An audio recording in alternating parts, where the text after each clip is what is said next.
마가복음 6장 1절부터 6절까지 우리 돌아가면서 한 절씩 읽겠습니다.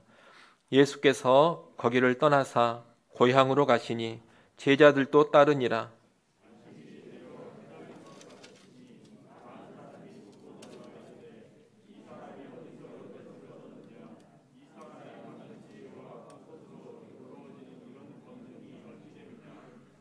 이 사람이 마리아의 아들 목수가 아니냐? 야고보와 요셉과 유다와 시몬의 형제가 아니냐? 그 누이들이 우리와 함께 여기 있지 아니하냐 하고 예수를 배척한지라.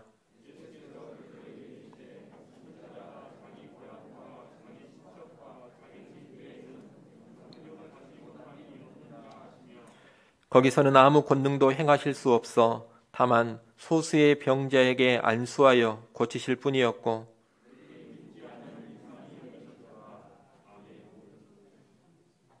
이에 모든 촌에 두루 다니시며 가르치시더라. 아멘. 우리는 계속해서 예수님의 갈릴리 지역의 사역을 보고 있습니다. 마가복음 5장까지 우리가 봤는데 비록 종교 지도자들이 예수님을 대적하기는 했습니다만 갈릴리 지역의 많은 사람들은 예수님께 열광적인 반응을 보였습니다. 심지어 갈릴리 지역에서 멀리 떨어진 유대 지역과 이방 지역에서까지 사람들이 예수님께 몰려왔습니다. 하지만 그렇지 않은 곳이 하나 있었습니다. 바로 예수님의 고향 마을인 나사렛입니다. 야이로의 딸을 살리신 후에 예수님은 고향 나사렛으로 가셨습니다. 예수님은 그곳에서 안식일에 회당에 들어가 말씀을 가르치셨는데 그 말씀은 대단한 지혜와 능력의 말씀이었습니다. 그 지혜롭고 권세 있는 말씀에 회당에 있던 모든 사람들이 다 깜짝 놀랐습니다. 예전에 예수님께서 가버나움 회당에 들어가 가르치실 때에도 그 말씀이 권세 있는 가르침이어서 회당에 있던 사람들이 다 듣고 놀랐던 것처럼 나사렛 회당에서도 그와 같은 일이 벌어진 겁니다. 하지만 이 나사렛 사람들은 크게 놀라기는 했지만 그 놀람이 예수님에 대한 믿음으로 이어지지는 않았습니다. 2절 말씀에 보면 나사렛 사람들은 예수님을 향해서 오히려 뭐라고 하느냐? 이 사람이 어디서 이런 것을 얻었느냐? 이 사람이 받은 지혜와 그 손으로 이루어진 이런 권능이 어찌 됨이냐? 이렇게 말하고 있습니다. 이 말은 그 출처가 의심스럽다는 겁니다. 예수의 그 놀라운 지혜, 놀라운 능력이 대체 어디에서 기인한 것이냐? 출처가 심히 의심스럽다. 이런 맥락에서 하는 말입니다. 그의 가르침과 그의 권능의 근원은 무엇인가? 그것이 정말 하나님께로부터 온 것인가? 아니면 귀신들, 마귀로부터 온 것인가? 이런 의구심을 나사렛 사람들이 가졌다는 겁니다. 종교 지도자들인 바리새인들도 그랬습니다. 예수님께서 귀신을 쫓아내는 권능을 행하시자 이 바리새인들은 뭐라고 힐난했습니까? 예수가 귀신의 왕 바알세불을 힘입어서 귀신들을 쫓아낸다. 그렇게 폄하하고 비난하지 않았습니까? 이 나사렛 사람들도 그처럼 예수님을 향해서 그 지혜와 권능의 출처가 의심스럽다. 이런 의구심을 보이고 있는 겁니다. 더 나아가 3절의 말도 하고 있습니다. 여러분 3절 말씀은 우리 같이 한번 읽어보겠습니다. 3절 말씀 함께 읽습니다. 이 사람이 마리아의 아들 목수가 아니냐? 야고보와 요셉과 유다와 시몬의 형제가 아니냐? 그 누이들이 우리와 함께 여기 있지 아니하냐 하고 예수를 배척한지라. 이 나사렛 사람들이 예수님 가리켜서 마리아의 아들이라 그럽니다. 이 마리아의 아들이라고 한 것으로 봐서 예수님의 육신의 아버지인 요셉이 일찍 죽은 것 같습니다. 집안의 가장인 아버지가 일찍 죽었다면 예수님의 가정은 무척 가난했을 겁니다. 당시 일반적인 평민의 가정에서 아버지, 가장이 없다는 것은 곧 경제력의 상실을 의미하기 때문입니다.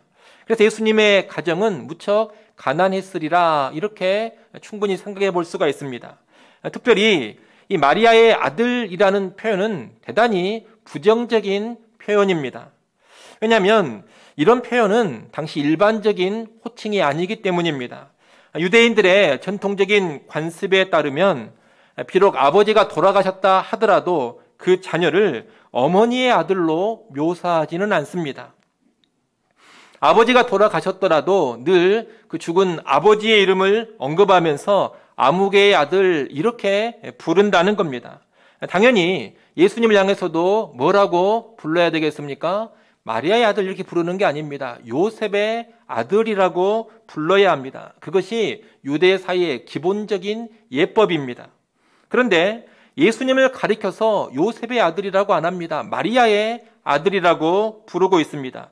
이런 표현은 언제 쓰느냐? 보통 아버지가 누군지 모르는 사생아를 지칭할 때 사용하는 표현입니다. 아주 경멸적인 표현인 겁니다.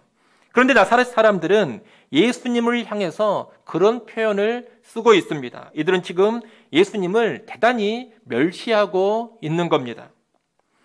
또 목수라고 했습니다. 이 목수라는 직업은 낮고 천한 직업입니다.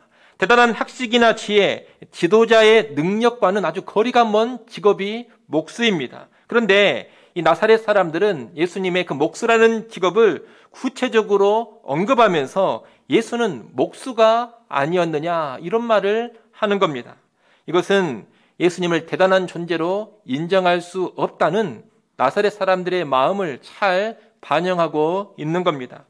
기껏 목수였던 예수가 하나님의 사람이라니 받아들일 수가 없다.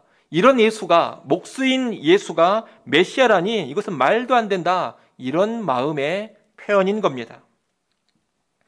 나사렛 사람들은 또 야고보, 요셉, 유다, 시몬이 그의 형제가 아니냐, 그의 누이들이 우리와 함께 여기 있지 아니하냐 그럽니다. 나사렛 사람들은 예수님의 육신의 형제 자매들을 익히 잘 알고 있습니다. 예수님의 형제 자매들은 지금도 나사렛 사람들과 한 동네 주민으로 살고 있습니다. 예수님 역시 이 형제 자매들과 함께 나사렛이라는 동네에서 쭉 자라셨습니다. 동네 사람들은 예수님과 예수님의 형제 자매들의 어린 시절을 잘 알고 있습니다. 청소년 시절도 잘 알고 있습니다. 청년의 시절을 어떻게 보냈는지도 잘 알고 있습니다. 그러니 이 나사렛 사람들에게 있어서 예수는 너무나도 익숙하고 너무나도 평범한 동네 주민인 겁니다. 그런데 이런 예수가 하나님의 사람이라니 이것은 받아들일 수가 없다. 우리와 함께 자라고 우리와 함께 살았던 예수가 메시아라니 이것은 인정할 수가 없다. 이런 반응을 나사렛 사람들이 지금 보이고 있는 겁니다. 여러분 지금 나사렛 사람들이 볼 때 예수는 전혀 특별하게 보이지가 않습니다. 예수는 아버지가 일찍 돌아가신 가난한 집안의 비천한 목수일 뿐입니다. 또 아버지가 누군지 모르는 사생아 의혹을 받기도 합니다. 자신들이 늘 봐왔던 동네 아이, 동네 청년에 불과합니다. 그로 인해서 나사렛 사람들은 예수님을 무시했고 제대로 인식하지 못했던 겁니다. 한마디로 그들은 예수를 잘 알고 있다는 그들 나름의 편견과 선입견에 사로잡혀서 예수를 불신하고 배척했던 겁니다. 편견과 선입견이 그들의 큰 문제였습니다. 편견과 선입견으로 인해서 그들은 예수를 메시아로 받아들이지를 않은 겁니다. 여러분 편견과 선입견을 말씀드렸는데 이 편견과 선입견이라는 것이 대단히 강한 영향을 사람에게 미칩니다. 이 편견과 선입견은 우리의 시야를 아주 좁게 만들어버립니다. 자기만의 생각에 사로잡히게 만들어버립니다. 그래서 편견과 선입견에 사로잡힌 사람들은 눈이 가려져 버립니다. 마땅히 봐야 할 것을 보지 못하게 됩니다. 그래서 바른 판단을 내리지 못하게 되는 겁니다. 지금도 보면 편견이나 선입견에 사로잡혀서 예수를 제대로 알지 못하고 믿지 않는 수많은 사람들이 있습니다. 그들은 예수님에 대해서 자기만의 어떤 편견을 가지고 있고 어떤 선입견을 가지고 있습니다. 예수는 하나님이다 그러면 일단 인정을 안 해버립니다. 예수는 우리와 똑같은 인간이지 무슨 하나님이냐 이렇게 속단을 해버리고 예수는 우리와 똑같은 사람이다 이런 선입견을 이미 가지고 있습니다. 또는 예수는 기독교가 지어낸 신화적 인물에 지나지 않는다, 이런 선입견을 가지고 있는 사람들도 있습니다. 예수님의 성육신이나 부활 같은 것은 말도 안 되는 소리라고 이미 단정짓고 생각하는 그런 사람들도 수두룩합니다. 또는 예수는 서양 사람들한테나 의미가 있지 우리 한민족과는 아무런 상관이 없는 인물 아니냐, 이런 편견에 붙들려 있는 사람들도 있습니다. 예수 믿는 것은 비이성적이고 비상식적인 삶을 사는 것이라는 이런 편견에 붙들린 사람들도 있습니다. 오늘날은 특히 다양한 영화나 드라마 같은 데서 기독교에 대해서, 교회에 대해서 아주 노골적인 비방을 하고 있습니다. 지금 전 세계적으로 크게 유행하고 있는 드라마가 우리 한국의 오징어 게임 아닙니까? 세계의 모든 사람들이 1등으로 보고 있는 드라마가 오징어 게임이라고 합니다. 그런데 그 오징어 게임이라는 드라마를 보면 기독교를 노골적으로 비하하고 있습니다. 거기 3명의 기독교 연관된 등장인물이 등장을 하고 있는데 너무나도 비상식적인 인물로 그리스도인들이 나타나고 있습니다. 이런 것들을 접하다 보면 사람들은 더욱더 예수에 대해서, 기독교에 대해서 편견과 선입견을 굳게 해갑니다. 그리고 그런 편견이나 선입견에 붙들려 버리면 봐야 할 것을 제대로 보지 못하게 된다는 겁니다. 하지만 여러분, 편견과 선입견을 내려놓고 예수를 있는 그대로 보면 보지 못했던 새로운 것이 보입니다. 내 편견과 선입견을 버리고 겸손히 예수 앞에 서게 되면 예수 그리스도는 정말 우리의 구주라는 것을 알게 될 겁니다. 여러분, 예수님에 대해 가르쳐주는 성경을 열린 마음으로, 겸손한 마음으로 한번 제대로 배워보십시오. 그러면 예수님이 제대로 보이고 믿을 만한 분으로 인식이 될 겁니다. 교회를 좀 다니다 보면 뉴올리스라는 사람 이야기를 종종 들어보셨을 겁니다. 이 뉴올리스는 미국의 변호사요 주지사였습니다. 남북전쟁 당시에 북군의 유명한 장군이었고 저술가, 문학가이기도 한 사람입니다. 그는 평소 어떤 생각을 가지고 있었느냐? 과학 문명이 고도로 발달하고 있는 이런 시대에 아직도 캐캐묵은 성경을 믿고 있고 예수를 구주라고 믿는 사람들은 도무지 이해가 가지 않는다, 이런 생각을 가지고 있었습니다.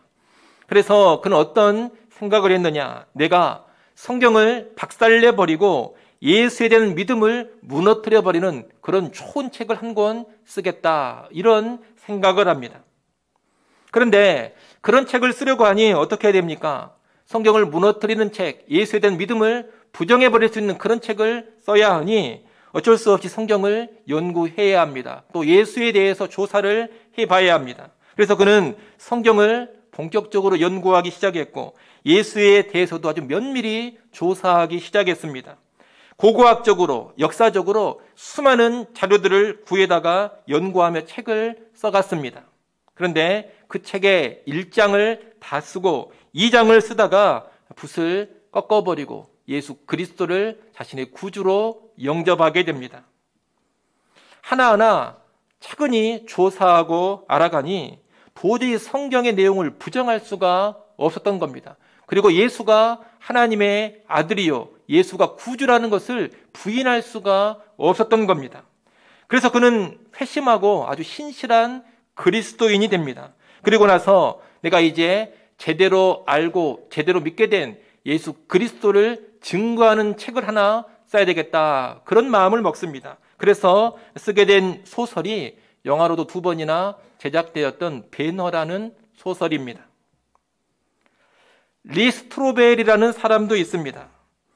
그는 미국의 유명한 신문사 기자였고 평소 교회에 적대감을 가지고 있는 무신론자였습니다. 그런데 우연한 기회로 자기의 아내와 딸이 교회에 출석을 하게 됐습니다. 무신론자인데다가 교회에 대한 적대감을 평소 가지고 있었는데 자기 아내하고 자기 딸이 교회를 다니니 얼마나 기분이 나쁘겠습니까? 교회에 대한 더욱더 큰 반감을 갖게 되었습니다. 그래서 내가 이제 예수를 부정해버리는 그런 글을 하나 써야겠다, 이런 마음을 먹고 예수에 대해서 조사해 가기 시작했습니다. 특별히 그는 어떤 생각을 했느냐? 기독교의 핵심은 예수의 부활이기 때문에 예수의 부활만 부정해 버리면 예수 믿는 믿음이 다 무너져 버릴 것이다. 그렇게 생각을 했습니다. 그래서 특별히 예수의 부활에 대해서 집중적으로 조사하고 연구하기 시작했습니다. 그는 전문이 탐사하는 일이었습니다. 탐사 기자가 그의 전문입니다. 그래서 탐사 기자의 역량을 최대한 발휘하면서 아주 방대한 역사 관련 자료들을 수집했습니다. 그리고 유명한 역사학계 학자들을 만나서 직접 인터뷰하고 질문하면서 연구를 해갔습니다. 그런데 그렇게 치밀한 조사를 해나가다가 그 역시 예수 그리스도를 구주로 믿게 됩니다. 부활 같은 것은 절대로 있을 수 없다. 이런 선입견을 가지고 있었는데 구체적으로 하나씩 조사하고 알아가 보니 그 부활의 역사성, 부활의 사실성을 도저히 부인할 수가 없었던 겁니다. 그 뒤에 그는 기자 생활을 그만두고 목사가 되어서 그가 그토록 거부하고 부정했던 예수 그리스도를 증거하는 사람이 되었습니다. 그는 지금까지 예수의 부활과 예수의 구주 되심을 열렬히 증언하는 사역을 감당하고 있습니다. 여러분, 두 사람의 이야기를 말씀드렸는데 이런 예들이 무엇을 보여줍니까? 편견과 선입견을 버리고 예수를 정말 제대로 알아가기 시작한다면 예수 그리스도는 충분히 믿을만 하다는 겁니다. 오늘 보면 6절 상반절에 보게 되면 믿지 않음을 이상히 여기셨다 이렇게 되어 있습니다. 예수님께서 믿지 않는 나사렛 사람들을 이상하게 여기셨다는 겁니다. 오늘날 어떤 사람들은 예수 믿는 것을 이상하게 여깁니다. 아니, 왜 예수를 믿어? 왜 그런 이상한 짓을 해? 여러분, 그러지 않습니까? 그런데 예수님의 반응은 어떤 반응입니까? 믿지 않는 것을 이상히 여기셨다는 겁니다. 어떻게 나를 믿지 않을 수가 있느냐? 안 믿는 것이 정말 놀랍다. 안 믿는 것이 정말 이상하다. 이런 반응을 예수님이 보이셨다는 겁니다. 여러분, 편견과 선입견을 내려놓고 진지하게 성경을 배워보십시오. 예수에 관해서 진지하게 묻고 답을 찾아보시고 또 기독교의 답변도 들어보십시오. 기독교 비판하는 책 한 권 읽은 것 가지고 쉽게 판단하지 마시고 어디서 풍문으로 들은 소문 가지고 속단하지 말고 제대로 한번 알아보라는 겁니다. 진지하게 묻고 제대로 알아간다면 예수 그리스도는 충분히 믿을 만한 분입니다. 믿지 않는 것이 오히려 이상할 정도로 믿을 만한 근거가 차고 넘친다라는 것을 알게 될 겁니다.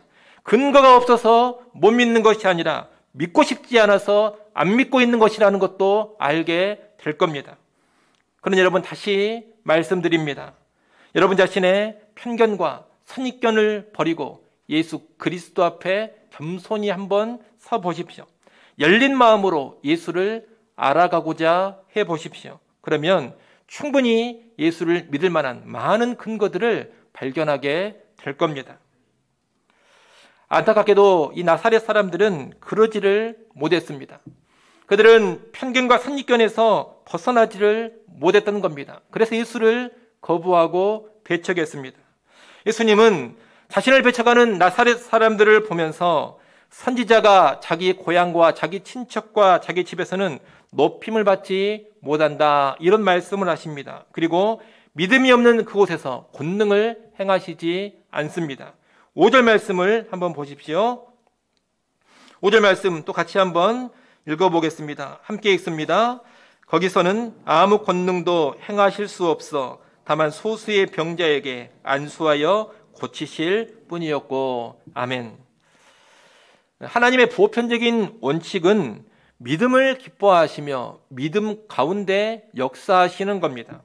그래서 하나님은 구원도 믿음을 통해 주시고 권능과 기적도 믿음 가운데 행하여 가십니다. 믿음이 없으면 구원이나 기적이나 권능 베푸시는 것을 기뻐하지 않으시는 겁니다. 그런 이유로 인해서 이 나사렛에서도 나사렛 사람들이 믿음을 보이지 않으니 예수님은 권능을 행하시지 않은 겁니다. 그런데 이런 가운데서도 예수님의 권능을 경험한 사람들이 있었습니다. 5절 하반절에 어떻게 되어 있습니까? 다만 소수의 병자들에게는 안수하여 고치셨다 그럽니다. 소수의 병자들은 예수님의 만져주심, 안수를 받아서 질병 치유의 능력을 경험했다는 겁니다. 이 소수의 병자들은 어떤 사람들이냐? 예수님께 마음을 열고 믿음으로 나온 사람들입니다.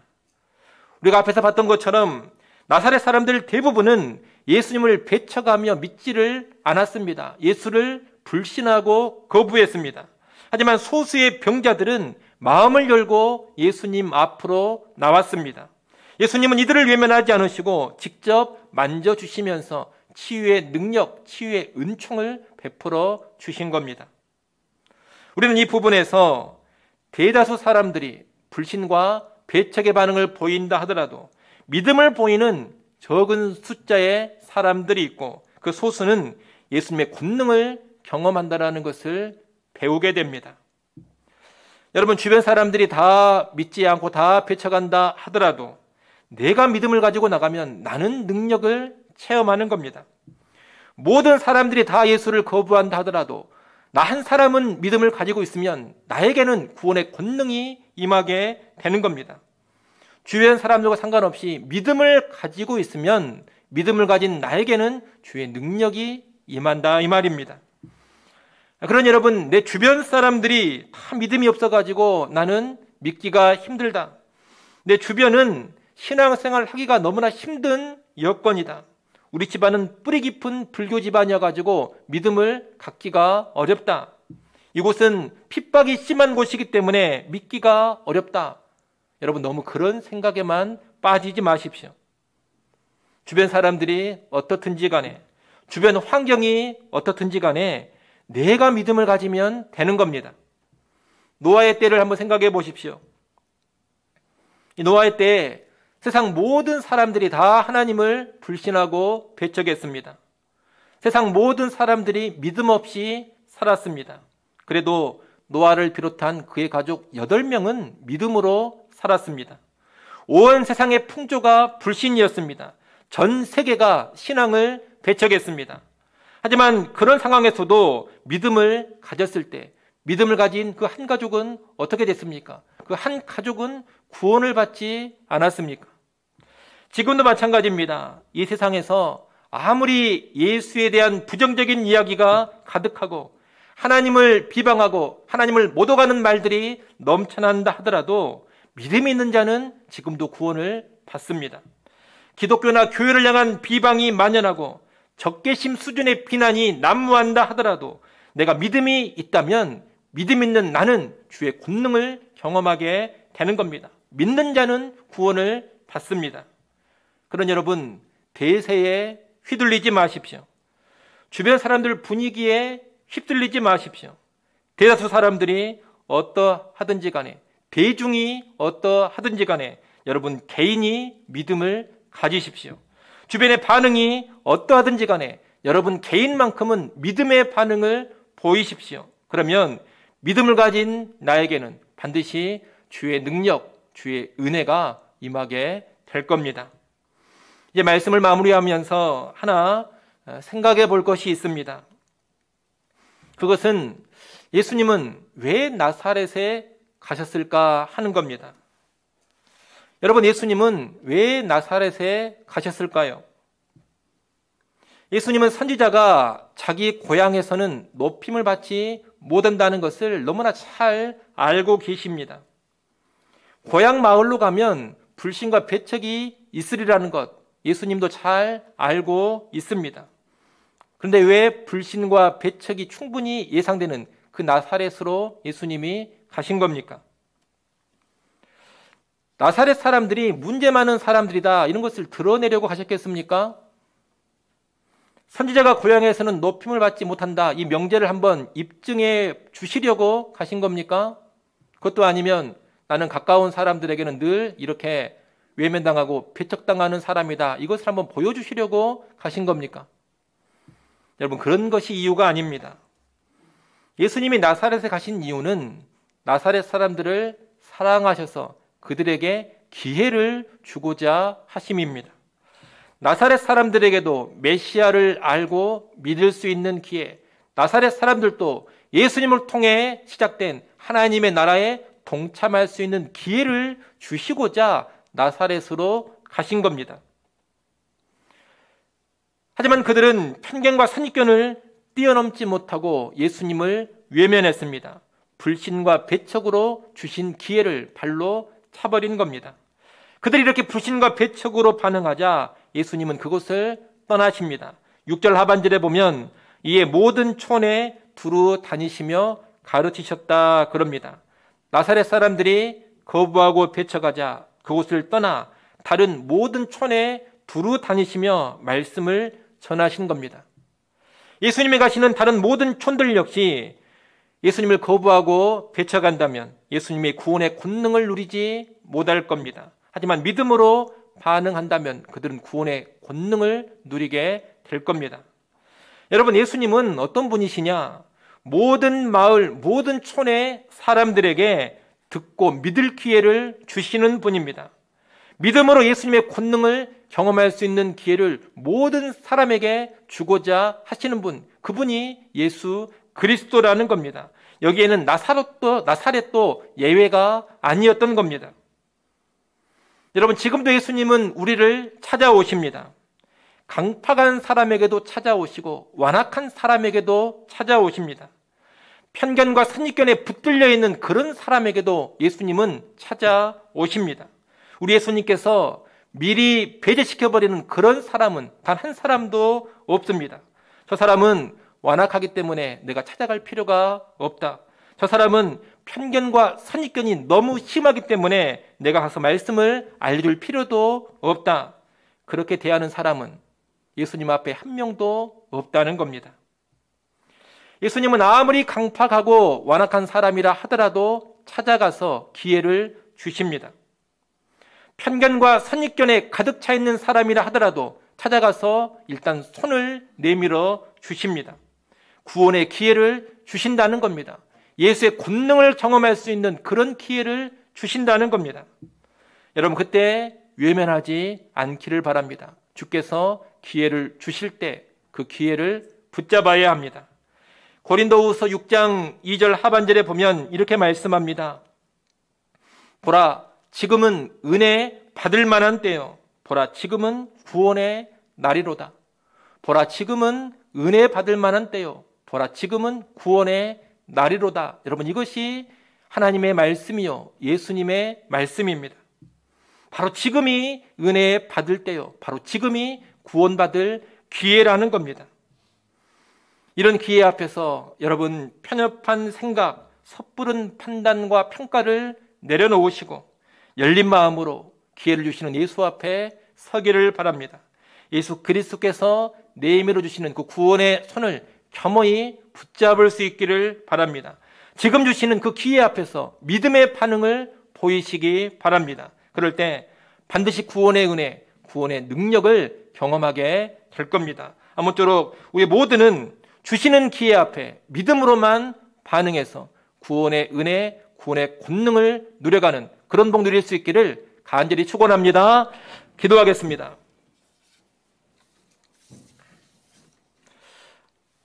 하나님 아버지, 편견과 선입견에 빠져서 충분히 믿을 만한 예수 그리스도를 믿지 못하고 배척해버린 나사렛 사람들을 봤습니다. 오늘 우리가 그런 어리석음에 빠지지 않게 하여 주시옵소서. 편견과 선입견을 버리고 예수를 온전히 알고 온전히 믿기를 원합니다. 세상의 대세나 풍조에 휩쓸리지 아니하고 내 개인의 믿음을 결단하며 예수 앞에 서게 하여 주시옵소서. 특별히 주 예수께서 믿고 구원받을 수 있는 기회를 주실 때 반드시 믿음으로 반응케 하여 주시옵소서. 우리 모두가 믿음으로 반응해서 구원의 은혜, 구원의 권능을 누리게 하여 주옵소서. 예수님의 이름으로 기도드리옵나이다. 아멘.